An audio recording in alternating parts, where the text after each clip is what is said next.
Have you ever wondered what the relationship is between how you manage the subject of praise and your professional prosperity? I recently conducted some research that speaks to this subject.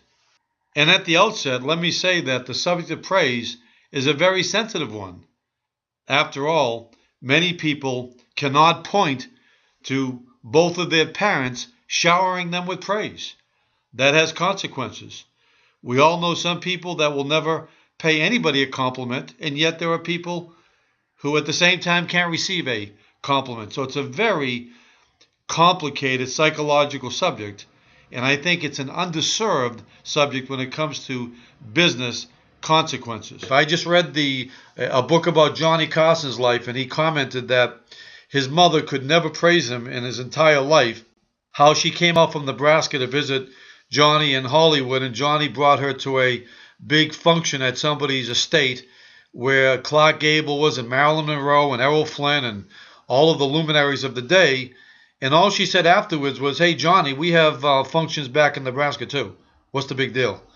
And see, sometimes people, it's just not in their nature to be ebullient because they're always looking for what's critical or what's cynical. In fact, I'm reminded of the example of how 3 students went to Europe.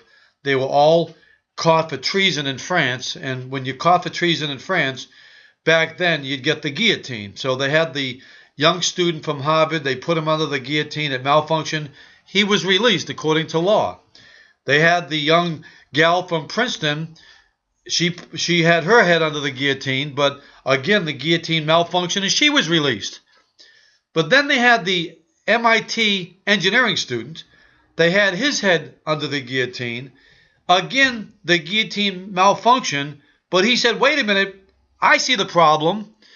And a lot of times in life, and a lot of times in real estate, many people are looking to call attention to the negative. That's why if somebody starts to say in front of you, 2 and 2 is 4, 4 and 4 is 8, 8 and 8 is 16, you don't applaud.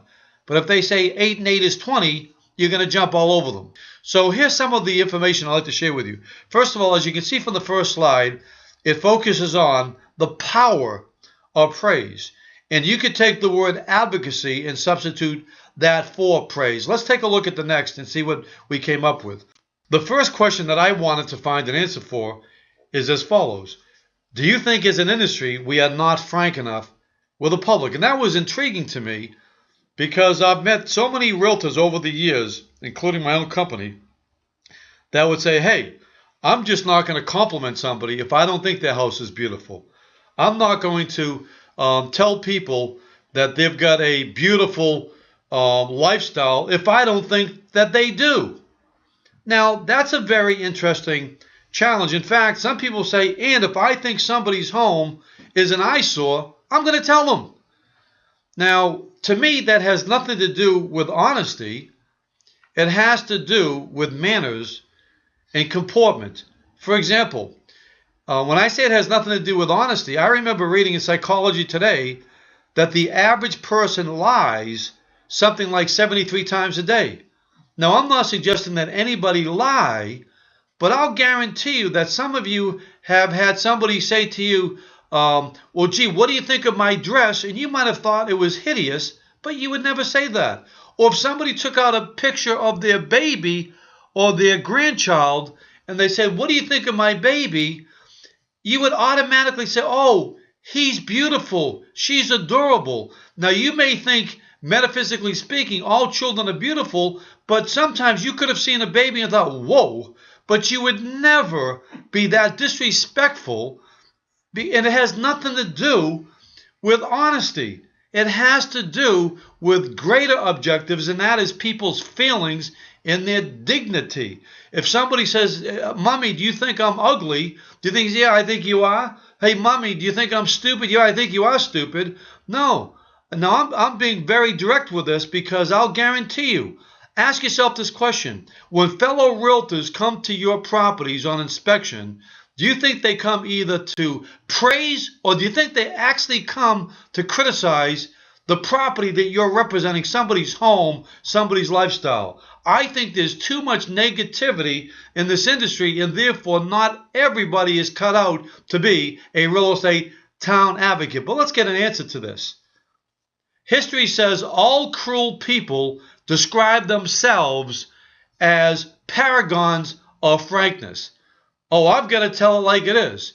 In fact, I don't want to be too geographically focused here, but I'll guarantee you right now, I've spent most of my life in the Northeast, and I've lived in the West Coast, and especially at times, people in the Northeast sometimes can be more blunt than people in other parts of the country. That's just how it is. Many Fortune 500 companies used to say, we can't have our call centers in New York because we can't get people to say thank you and hi and good day and goodbye. In fact, somebody was kidding me with me the other day that when you go to dinner in New York now, after you've had dinner, all the waiters come up afterwards and they'll say this, was anything okay? Because they're so accustomed to people sometimes not being willing to be praiseworthy and generous in their verbiage, okay? That's a reflection on their attitude, okay? Let's go to another part of the survey. But what about people who like to tell it like it is? Let's see the answer to this. It is the weak and confused who worship the pseudo-simplicities of brutal directness. That's what Marshall McLuhan said. It is the weak and confused who worship the pseudo-simplicities of brutal directness. Now, the reason I am tackling this very sensitive subject head on, even at the risk of maybe alienating some of our members momentarily, is because I think that if somebody is inclined to be very, very critical, can't help themselves, then I don't want them to be a real estate town advocate, because their town and city deserves somebody who's more positive. I want somebody that wants to campaign, I love New York. That's who I'm going to hire to be my advocate, as opposed to, oh, you've got to watch out. I want somebody who's going to do welcoming words about Dorchester, as opposed to a warning, don't go there at night. Let's go to the next part of this. But Allan, don't we need to be straightforward with home sellers? Let's take a look at this answer. And what the answer is that straightforwardness without invitation, according to Emily Post, becomes rudeness. We routinely have people go to home sellers and they'll actually use the word comps. I mean, think about that. They're actually going to somebody's home, their precious, unique property, and they're commoditizing their home. They're treating it as an interchangeable widget, and they're actually using a word like, let's take a look at some comps. It's like saying, let's take a look at some comparable children. It's like saying, let's take a look at some similar homes. If this is how you speak and how you think, this program's not for you. Because you want people to think, and you've got to find out what is absolutely special, distinctive, and unique, and like none other about every town and city and neighborhood that we're representing. And again, straightforwardness without invitation becomes rudeness. We're an industry that says to home sellers, well, you know you're competing against Nicer Kitchen. Gee, you know you've had a problem here. And we don't realize that we're devastating human beings. Instead of saying to a person, let's take a look at some similar homes, because when you say to a homeowner, let's take a look at some similar homes, every homeowner in the world says, but they don't have 5 bedrooms. But they don't have a new kitchen. What they're doing is they're crying out, stop beating me up, stop assaulting me, and by the way, I'll never list with you, because how can I respect any pricing recommendation, because you clearly don't even understand our home. In fact, you're even calling it a comp to properties that you haven't even visited yet. How dare you be so cynical for self-serving reasons? So again, straightforwardness without invitation becomes rudeness, because what you want to say instead of similar homes is, let's take a look at properties that buyers will be evaluating at the same time they're evaluating your home. There's always a nicer way of saying things. In fact, my mother used to say, Allan, you can almost say anything as long as you observe 2 principles, tone and timing. Let's go to the next question here. But don't homeowners and town residents really want our candor regarding our impression of their homes or town? Let's see what the research says here. This is from George Canning. Of all plagues, save me from the candid friend. I once had two friends of mine. I was walking down Commonwealth Avenue in Boston many years ago. And my friend Johnny said to my other best friend, Tommy, "Hey, Tommy, you put on some weight, haven't you?" And my friend Tommy turned to Johnny and said, "Yes, John, I have put on some weight, but I've been meaning to tell you, I think your parents are a couple of pigs." And my friend said, "Oh, my God, what got into you, Tommy? Where's that coming from?" And my friend Tommy said, "Well, I thought you were starting an insulting contest." Think of all the people that you know that will actually go up to their friends and say, "Oh, boy, you put on some weight, haven't you? Oh, boy, you're getting gray, haven't you? Oh, boy, you have this problem, haven't you?" Because a lot of people just can't help being negative and bringing people down. How much should we praise home sellers? How much should we praise a town? Let's take a look at the research. The research says, from Mark Twain, we despise no source that can pay us pleasing attention. See, when the town people see that you are taking it upon yourself to do the best job of advocating for the superlatives of their town, the many nuances, and you're putting the best face on it in the same way that you would if you were selling an automobile, the same thing you would do if you were representing a developer, the same thing as if you were the Chamber of Commerce, the same thing if you were the campaign manager for somebody running for Congress, Senate, or the United States, the same thing if you were working at an auction house for paintings. It is your job to be positive and take solace in the fact that nobody can despise any source that can pay them pleasing attention. That's what people are craving, okay? I'll give you another anecdotal situation. My oldest daughter was an All-American soccer player, as was my middle daughter.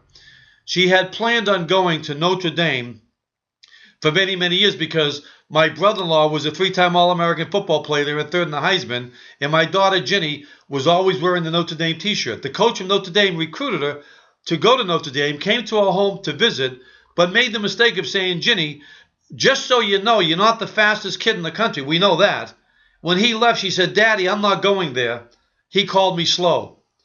So I don't feel bad about this because she ended up going to Princeton. But the point is this: careers are made or broken, people are hurt, listings are secured, people buy and sell, all because of the way in which your attitude and your confidence plays out.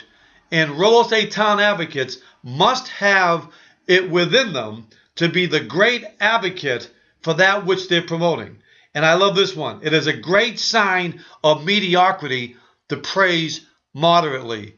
That's always been a gripe of mine. Oh, gee, that was good. It can't be great. Oh, I loved it. No, that was okay. I've done seminars where I've had people come up to me. They don't even realize how negative they are because here's the most positive thing they can say. "Well, Mr. Dalton, I like some of what you said."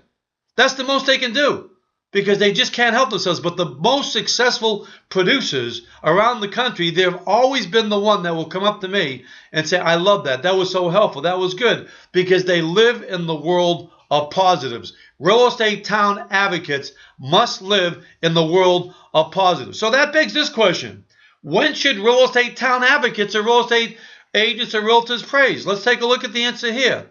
We should begin to praise when we begin to see something that requires our assistance. People in the towns that need our assistance the most are the places and people that don't routinely receive the praise that they deserve and the respect that they deserve. Now, that doesn't mean that obviously the most illustrious properties and the most iconic celebrities don't also enjoy praise because they crave it as well. So what we have to resolve is this: nobody should ever violate one's nature. No one should ever violate one's breeding. No one should ever violate one's ethos or ethics in terms of how you convey expressions about property or people to people or to their property or towns. But what it is safe to say is this: look for the positive, accentuate the positive, eliminate the negative, as they say, and watch out for Mr. In-Between. Because the people that I know who are the most successful, ironically, are either the people that do the greatest job of making other people feel good, or, ironically, the people who are the nastiest at times. It's the people that are in the elevator music camp that say, oh, that's good, that's lovely. In fact, as an industry, it seems as though we only have 6 words to describe all homes. Your home is lovely, charming, gracious, spacious, elegant, or whatever. And we only have 2 methods of describing every property in North America. Every property is either park-like setting or professionally landscaped. And I think as an industry, we have to dig deeper into our repertoire of adjectives in order to give people more comfort and to reveal to people that we have a deeper, more fulsome understanding of the nuances and the layers of superlatives regarding people's properties. In fact, I put together a program years ago called Distinctive Dialogue, and if I can dig that out, I'm going to send out to all of our members because it gives hundreds of different ways to say the same thing to homeowners about their property. And that's what we're talking about, is being very honest, very accurate, but very positive. And how can you be positive if you don't have the right attitude and if you don't have confidence? There's a lot of wisdom in the challenge of continuing to examine not only your strategic thinking, but how it relates to what you call things, how you convey your value, and also how you make other people feel via the words and the concepts that you select.